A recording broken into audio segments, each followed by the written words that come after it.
Thank you for the proposition team for giving their opinion on the matter. But first, let me introduce myself again. My name is Irham Thoriqsah Secaatmaja. I am from 69 Vocational High School, majoring in System Information, Network, and Application. Responding to the proposition team, I will first state their arguments, some of their arguments that they pointed out. First is that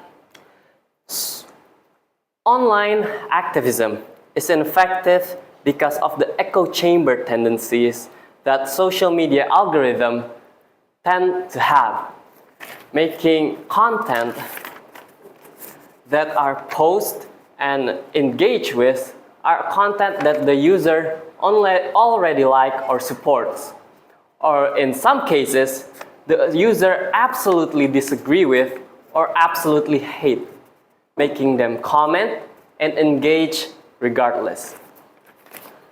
Well, that doesn't change the fact that if it's gone viral, the news will eventually spread to everyone.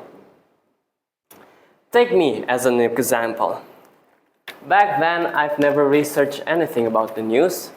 I've never updated on the news, even when the protest of the House of Ministers is going on. I've never known about that. Until eventually, the news got to me. Via what? That's right, my friends and family, which reposted content, like content, and engage with content regarding that, exactly that, which eventually the algorithm gives out and you will see the news. The second point that they made is that physical activism can be used as a filter from outside actors trying to manipulate the cause of the protest itself. Let me jog your memory a little bit from the protest of the House of Ministers. Remember where there are viral news going around of conspiration of insiders from the government to make what is supposed to be a calm and collected and organized protest turns into a havoc.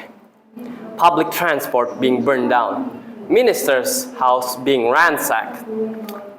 Of course, we don't know the validity of this news, and we will never know. But the very thought of suspicion of such a thing could happen is the very proof that physical activism is under the same risk, which renders this argument null.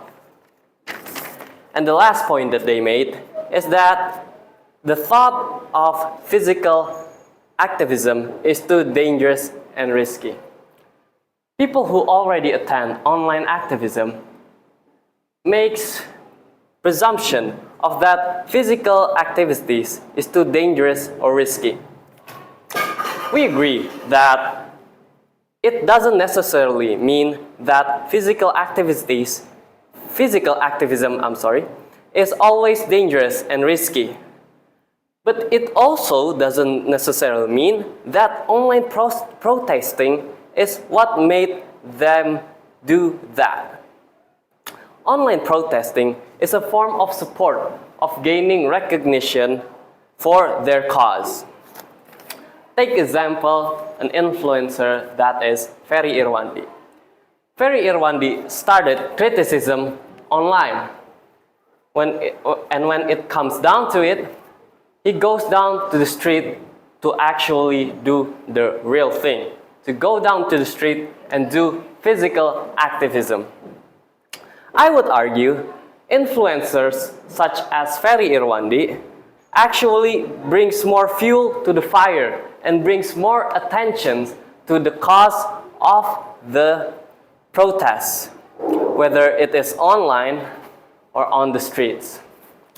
That, ladies and gentlemen, why we here as the opposition team still believe that online activism is actually very effective to spread cause and movements. That's all from me today. Thank you very much.